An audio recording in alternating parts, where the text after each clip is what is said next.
ఇప్పుడు మన అభిమాన నాయకులు మన రాష్ట్ర ముఖ్యమంత్రి గారు రేవంత్ రెడ్డి గారు మాట్లాడాల్సిందిగా కోరుకుంటున్నాను.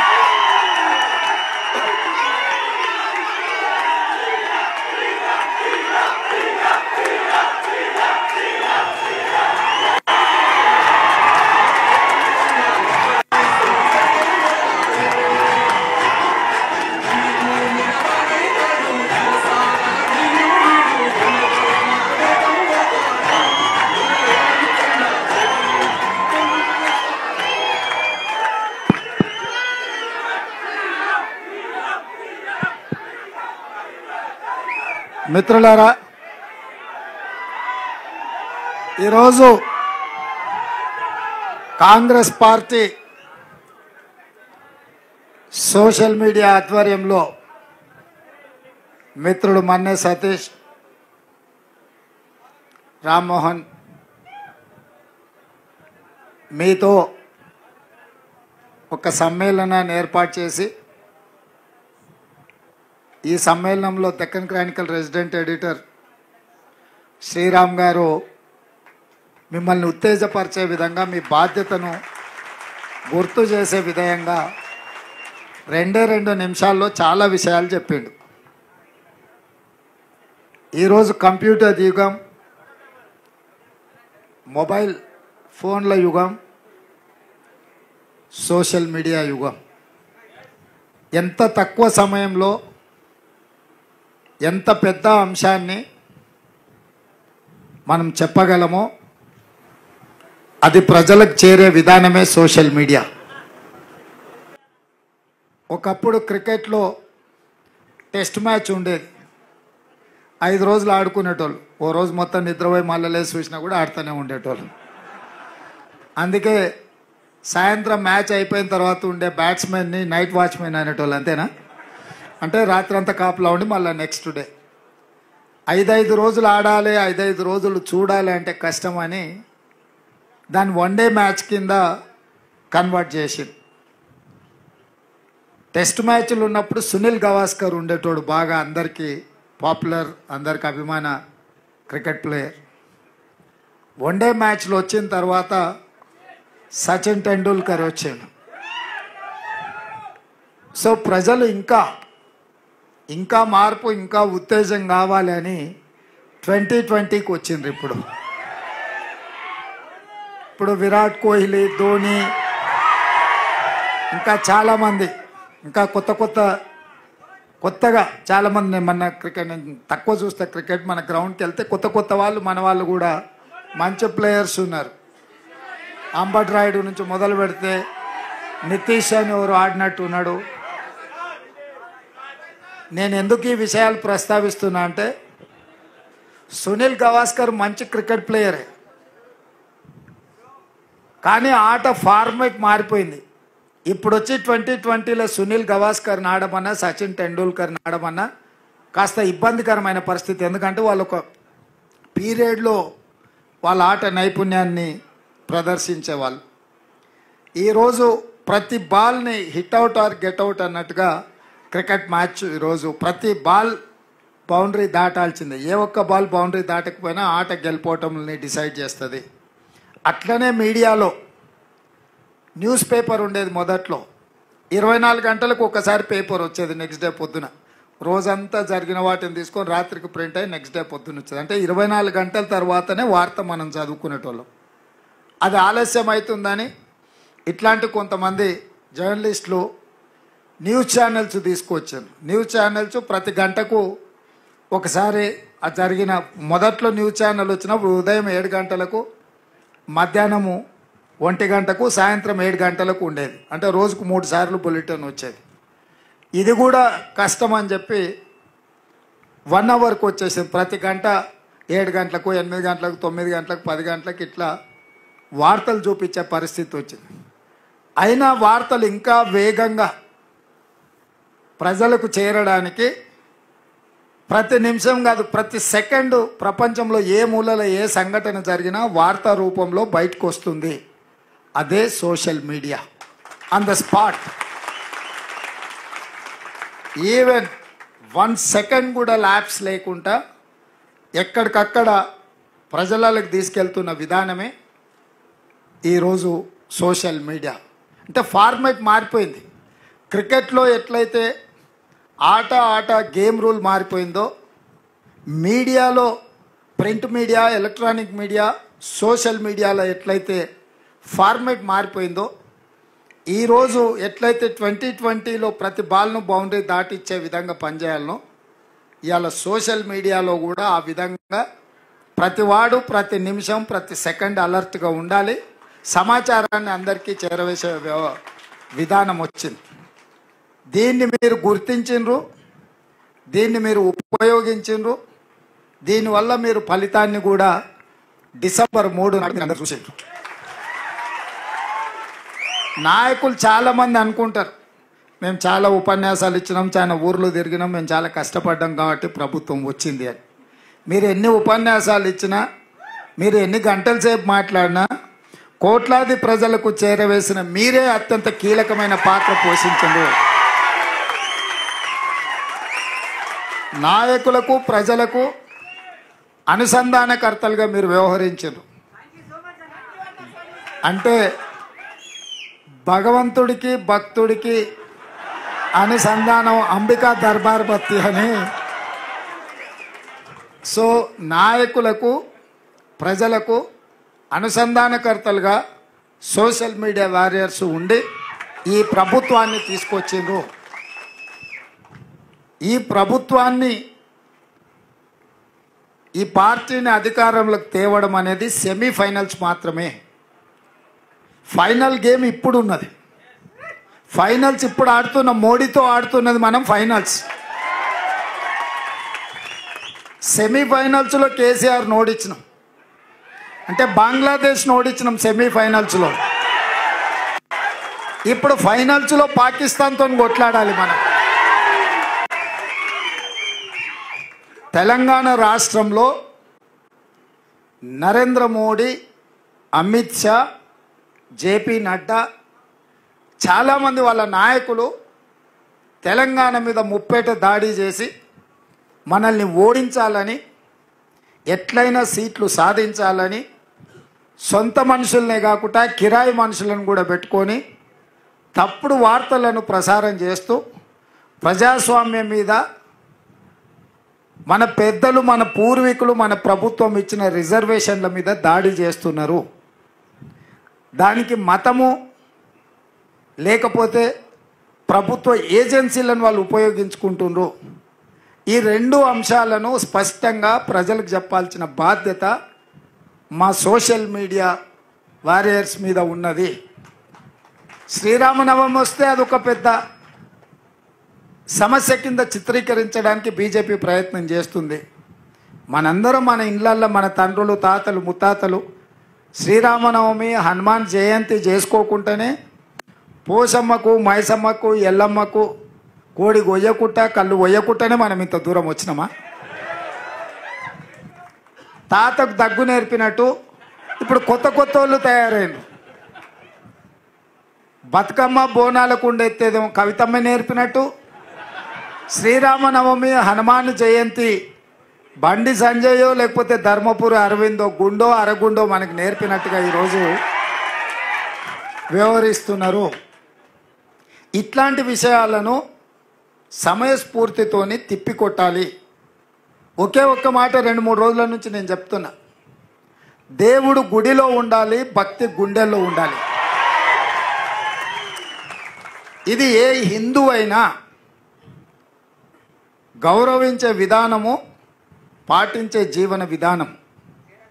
దాన్ని రాజకీయంగా మలుపుకొని, రాజకీయ స్వార్థం కోసం వాడుకొని ఎన్నికలలో లబ్ధి పొందాలని బీజేపీ ఏదైతే ప్రయత్నం చేస్తుందో దాన్ని తిప్పికొట్టాల్సిన బాధ్యత మనందరి మీద ఉన్నది. ఇక రెండవ విషయం, బీజేపీ భావజాలము ఆర్ఎస్ఎస్ నుంచి వచ్చిన భావజాలం. ఆర్ఎస్ఎస్ విధానము ఈ దేశంలో రిజర్వేషన్లు రద్దు చేయడం. భారతీయ జనతా పార్టీ విధానము ఈ దేశంలో ఉండే ఎస్సీ, ఎస్టీ, ఓబీసీ, మైనారిటీ రిజర్వేషన్లను రద్దు చేయాలనేది వాళ్ళ విధానం. ఆనాడు ఈస్ట్ ఇండియా కంపెనీ మొట్టమొదటి దేశంలోకి ప్రవేశించింది గుజరాత్ సూరత్ నుంచి. సముద్రం ఒడ్డున సంసారం మొదలుపెట్టి చిన్నగా వస్తా పోతా ఈ దేశంలో ఉన్న పరిస్థితులు మన మధ్యలో సఖ్యత లేని విషయాన్ని గుర్తించి మనకు పంచాయతీలు పెట్టి మన జుట్లే మనకు ముడేసి ఒకటొకటిగా సంస్థలను ఆక్రమించుకుంటూ బ్రిటిషర్స్ ఈ దేశాన్ని మొత్తం ఆక్రమించుకున్నారు. సేమ్ గుజరాత్ సూరత్ నుంచి బయలుదేరిన నరేంద్ర మోడీ, అమిత్ షా గారు కూడా బ్రిటిష్ విధానాన్ని పాటించి అధికారాన్ని ఉపయోగించి మన మధ్యలో ఉండే చిన్న తగాదాలను పెంచి పెద్దవి చేసి ఈ దేశాన్ని ఆక్రమించుకోవాలనుకుంటున్నారు. బీజేపీ అంటే భారతీయ జనతా పార్టీ కాదు, బ్రిటిష్ జనతా పార్టీ. విధానాన్ని సిద్ధాంతాన్ని బ్రిటిషర్స్ నుంచే వీళ్ళు తీసుకున్నారు. అందుకే ఈరోజు వాళ్ళు ఈ రిజర్వేషన్, బ్రిటిషర్స్ ఉన్నప్పుడు కూడా రిజర్వేషన్ లేదు. వాళ్ళ ఆధిపత్యం ఉండేది. వాళ్ళ ఆధిపత్యం కింద వాళ్ళకు అనుకూలంగా పనిచేసిన వాళ్ళకు నజరానాలు ఇచ్చేటోళ్ళు. వాళ్ళను వ్యతిరేకించిన, వాళ్ళని ప్రశ్నించిన, వాళ్ళని శిక్షించేవాళ్ళు. ఇంతకుముందు అందుకే శ్రీరామ్ గారు అడిగినారు, 1920లో ఒకవేళ మీరు పుట్టినుంటే దేశ స్వతంత్రం కోసం కొట్లాడేటోళ్ళ, గాంధీజీతో కలిసి, సుభాష్ చంద్రబోస్తో కలిసి, వల్లభాయ్ పటేల్, జవహర్లాల్ నెహ్రూతో కలిసి దేశ స్వతంత్రం కోసం కొట్లాడేటోళ్ళ అని. మీరందరూ ధైర్యంగా ఎస్ కొట్లాడే వాళ్ళము అన్నారు. మరి బ్రిటిష్ వాళ్ళతోనే కొట్లాడిన మీకు బీజేపీ ఒక లెక్కనా అని వారు ఒక సూటిగా మీకు చెప్పింది. ఇవాళ నేను కూడా మీకు ఇచ్చే సూచన ఒకటే మిత్రులారా, ఇవాళ మన రాష్ట్రం మీద దాడి జరుగుతుంది. మీరు కష్టపడి తెచ్చిన ప్రభుత్వాన్ని కూల్చాలని కుట్రలు జరుగుతున్నాయి. బీజేపీడు బీఆర్ఎస్ వాడు ఎట్లా తయారైందంటే, ఈయన పోతే చాలు ఎవడున్నా సరే ఆయన కాడికి వచ్చాడు. ఎందుకంటే మనం ఉన్నంతసేపు ఆయన ఆటలు సాగవు, ఆయన కథలు చెల్లవు. తండ్రి కొడుకులకు మనకు చూస్తేనే వాళ్ళ ఒంటి మీద పాములు జర్రులు వారికినట్టు, పాయింట్ పచ్చిగా అయినట్టు ఉన్నది. అందుకే వాళ్ళు ఎవరితోనైనా కలుస్తారు. నిన్న కూడా కేటీఆర్ అంటున్నాడు, మాకు 12 సీట్లు ఎరిమేం ఏడాదిలో ప్రభుత్వం ఎట్లా వస్తుందే, ఎవడు ఈడంతా అల్లాటప్పగా కూర్చొని మనం ఈడ, లేకపోతే అయ్య పేరు చెప్పుకోను అమెరికా నుంచి వచ్చినో అని ఏమన్నా వచ్చే కుర్చీలో కూర్చున్నామా? అందుకే అప్రమత్తంగా ఉండాలి, ఈ కుట్రల్ని తిప్పికొట్టాలి. రేపు జరగబోయే పార్లమెంటు ఎన్నికల్లో మీరందరూ లెక్క పక్క 14 లెక్క అనేది అన్నాడు కదా రామ్మోహన్.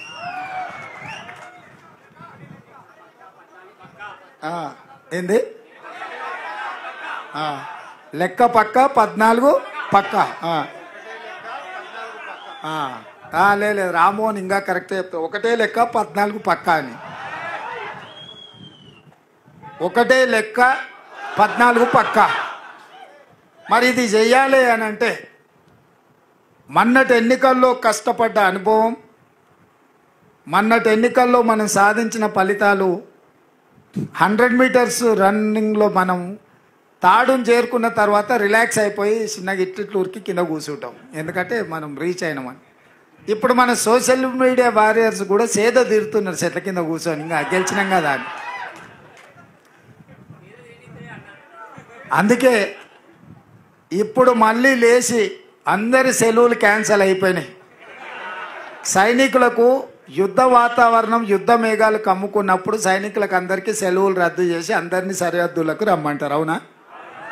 మీకు కూడా అందరికీ సెలవులు రద్దు అయిపోయినాయి. ఇక అందరు మీరు వచ్చి డ్యూటీ ఎక్కాల్సిందే.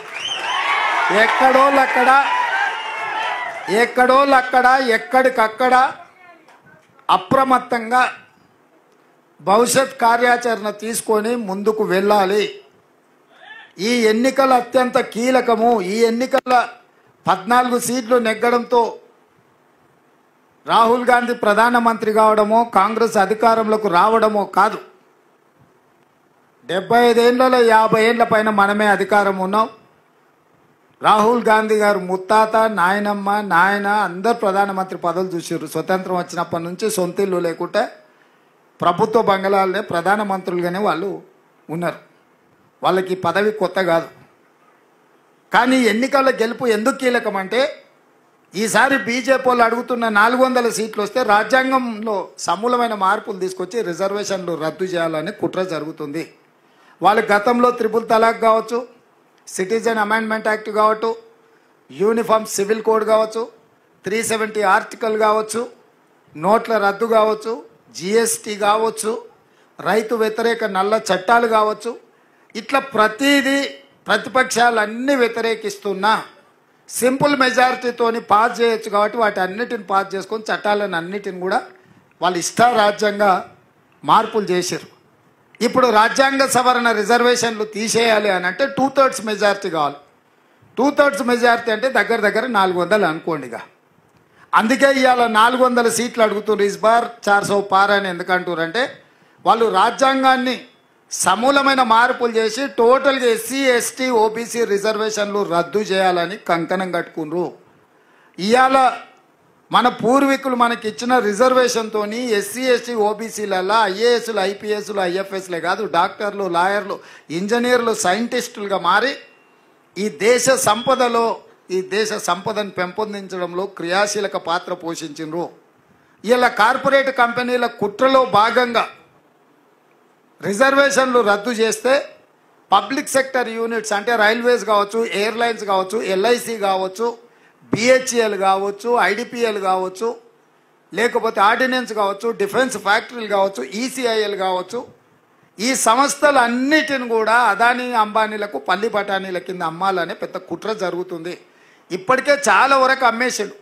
60 లక్షల కోట్ల ఆస్తులను 6 లక్షల కోట్ల రూపాయలకు అమ్మేసిండు నరేంద్ర మోడీ 10 ఏళ్ల ప్రధానమంత్రి అయిన తర్వాత.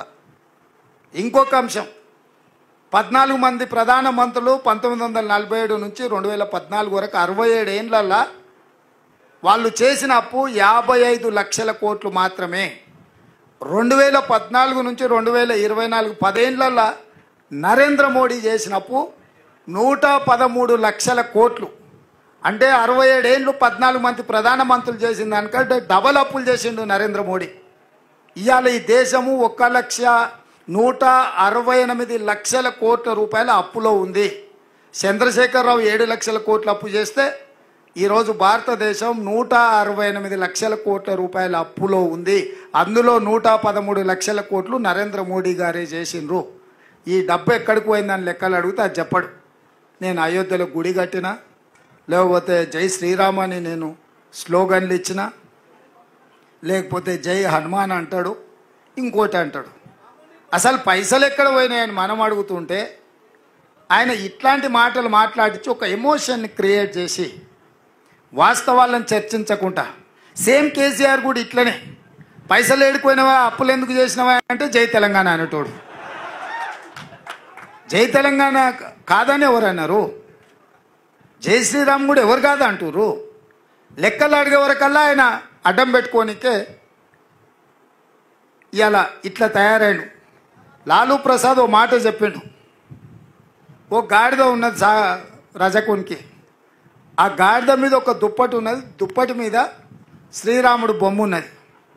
అది ఊరిలో ఏ సేను మేయడానికి పోయినా ఎవరేమనేటోళ్ళు కాదు, దాని మీద దేవుడు శ్రీరాముడు కనిపించదు కాబట్టి దండం పెట్టేటోళ్ళు.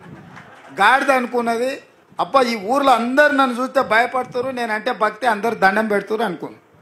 ఓ రోజు ఇట్లనే దొంగసేను మేయడానికి పోయినప్పుడు ఆ దుప్పటి చెట్టుకు తగిలి అది పోయింది. దాని మీద కప్పిన దుప్పటి లేదు, దేవుడు కనిపించలేదు. పోయి చేనులో పడంగానే గుత్ప తీసుకొని కొడితే దాన్ని నడుము ఇరిగింది. అంటే గాడిద కూడా రాముడిని దుప్పటిగా మార్చుకొని మీద కప్పుకుంటే మన ప్రజలు మంచోళ్ళు కాబట్టి చేను మేసినా కూడా దానికి దండం పెట్టిర్రు. ఇవాళ కూడా బీజేపీ వాళ్ళు రాముడి ముసుగేసుకొని తిరిగినంతకాలం పెట్టిర్రు. ఇవాళ ముసుగు తొలగిపోయింది. ఇక బీజేపీ వాళ్ళ నడుము ఇరిగేది ఒకటే పెండింగ్ ఉంది ఎన్నికలల్లా. అందుకే మిత్రులారా, మనమందరం అప్రమత్తంగా ఉండాలి. మన పూర్వీకులు మనకిచ్చిన ప్రజాస్వామ్యాన్ని, మనకిచ్చిన రాజ్యాంగాన్ని, మనకిచ్చిన ఎస్సీ ఎస్టీ ఓబీసీ మైనారిటీ రిజర్వేషన్లను కాపాడుకొని ఈ దేశంలో మన భవిష్యత్తు ఉజ్వలంగా ఉండాలి, మనకు రక్షణ కలగాలి అనే అంశం మీదనే ఈ ఎన్నికలకి వెళ్తున్నాం. ఇది స్పష్టంగా ప్రజల దగ్గరికి తీసుకెళ్ళండి. చెప్పండి స్పష్టంగా ప్రజలకు. దేవుడు గుడిలో ఉండాలి, భక్తి గుండెల్లో ఉండాలి తప్ప పోలింగ్ బూత్లో రాజకీయ వ్యవహారాలకు దేవుడిని వినియోగించకూడదు అన్న సంగతిని స్పష్టంగా మన మీడియా, సోషల్ మీడియా ద్వారా ప్రజలకు వివరించి 10 సంవత్సరాలు కేసీఆర్, 10 సంవత్సరాలు నరేంద్ర మోడీ, ఒక ఆయన ముఖ్యమంత్రి, ఇంకొక ఆయన ప్రధానమంత్రిగా కొనసాగినారు. వాళ్ళు మూడోసారి పదవులలో కూర్చుంటారంట. కానీ 100 రోజుల్లో 6 గ్యారెంటీలలో 5 గ్యారెంటీలు అమలు చేసినా మనం దిగిపోవాలంట. 100 రోజుల్లో పనిచేసిన ప్రభుత్వమే పడిపోవాలంట. 10 ఏళ్ళు పనులకి ఇచ్చిన వీళ్ళేమో మూడోసారి మళ్ళీ కుర్చీలో కూర్చోవాలంట. చెప్పండి, ఈ 10 ఏళ్ళలో మీరు చేసింది ఏంది? 100 రోజుల్లో మనం చేసింది ఏంది? నేను మొన్న దూలం లెక్క పెరిగితే కాదు, దూడకున్న బుద్ధాన్ని ఉండాలని హరీష్ రావు మొన్న అన్నాడు. నేను 15 ఆగస్టు లోపల 2 లక్షల రూపాయల రైతు రుణమాఫీ చేస్తాను నేనంటే, రేవంత్ రెడ్డి నువ్వు 15 ఆగస్టు లోపల చేయకపోతే నువ్వు రాజీనామా చేయాలా, నువ్వు చేస్తే నేను ఎమ్మెల్యే పదవికి రాజీనామా చేసి మళ్ళీ సిద్దిపేటలో పోటీ చేయను అన్నాడు. నేను ఆ సవాల్ను స్వీకరించి, మంచిది హరీష్ రావు గారు, నీ సిట్టి జేబులో పెట్టుకో రాజీనామాది, 15 ఆగస్టు తర్వాత సిద్దిపేటకు నీ శని వదులుతుంది, చింతమాడికలో పోయి చింతశెట్టు కింద వండుకో అని చెప్పిన. ఇవాళ ఏమంటుండే, అమరవీరుల స్తూపం దగ్గరకు పోయి దాన్ని కూడా ఆయనకి ఎప్పుడు మోసం చేయాలనిపిస్తే ఆ మోసానికి ముసుగు అమరవీరుల స్తూపం, దాన్ని వెనకాల దాచుకొని అబద్ధాలు చెప్తాడు. ఇన్ని రోజులు ఎప్పుడైనా అమరవీరుల స్తూపం కాడిపోయిందా? ఇవాళ పోయి చెప్తున్నాడు ఈ రైతు రుణమాఫీ కాదు, ఇంకేంటి ఒక కండిషన్లు చెప్పి ఇవన్నీ చేసి ఇంత పెద్ద లేఖ రాసుకొచ్చారు. రాజీనామా లేఖ అట్లా ఉండదు. నాకు ఎవరో చూపించారు, మొత్తం సీసపత్యం రాసిండు అందులో, వాళ్ళ మామ చెప్పిందంతా. రాజీనామా లేఖ ప్రిస్క్రైబ్డ్ ఫార్మెట్లో స్పీకర్ గారు ఒక ఫార్మెట్ ఇస్తాడు. దాంట్లో ఒక్క పదము పొల్లు పోయినా ఆ కాగితమే చెల్లదు. మళ్ళీ ఈయన సీసపద్యం అంతా రాసుకోవచ్చండి. సీసపద్యం రాజీనామా పత్రం చెల్తుందా? పెద్ద తెలివి అనుకుంటుండే ఆయన. తాటి చెట్టు లెక్క పెరుగుతే కాదు నాయన, మోకాళ్ళలో కాదు అరికాళ్ళకు పోయినట్టు నీ తెలివితేటలు హరీష్ రావు. ఇప్పుడు కూడా నేను చెప్తున్నా హరీష్ రావు, నీ సవాల్ను స్పష్టంగా మేము స్వీకరిస్తున్నాం. 15 ఆగస్టు లోపల 2 లక్షల రూపాయల రుణమాఫీ చేస్తా, నీ రాజీనామా రెడీగా పెట్టుకో. రైతులకు రుణమాఫీ చేయకపోతే మాకెందుకయ్యా అధికారం? ఈ రైతులకు రుణమాఫీ చేయకపోతే ఆ రైతులు ఎవరు? మా వాళ్ళే కదా, మా కుటుంబాలే కదా, మా పరివారమే కదా. వాళ్ళ కోసము అయితే 30,000 40,000 కోట్లు అవుతుంది. కానీ ఏమవుతుంది?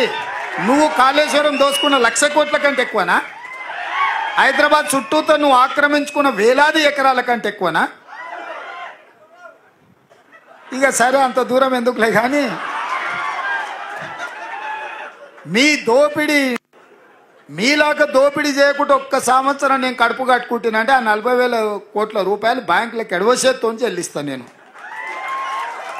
అందుకే మీకు అందరికీ మీ ద్వారా తెలంగాణ ప్రజలకు తెలవాలి, 15 ఆగస్టు లోపల 2 లక్షల రైతుల రుణమాఫీ చేసే బాధ్యత మన ప్రభుత్వాన్ని స్పష్టంగా ప్రజలకు చెప్పండి.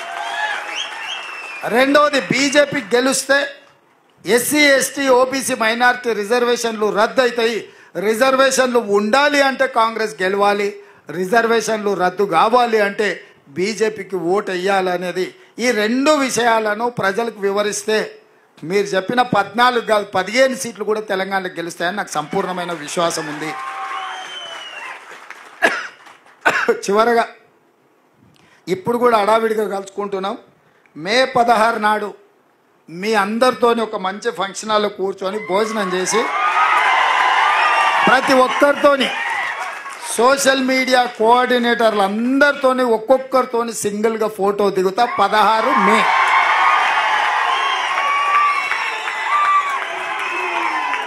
ఇది నా గ్యారంటీ.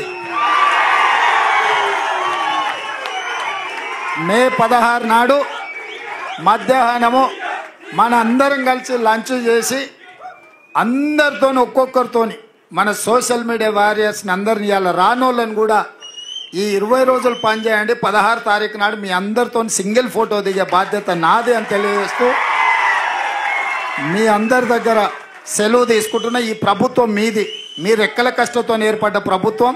ఈ ప్రభుత్వాన్ని కాపాడుకునే బాధ్యత కూడా మీదే అని తెలియజేస్తూ మీ దగ్గర సెలవు తీసుకుంటున్నా.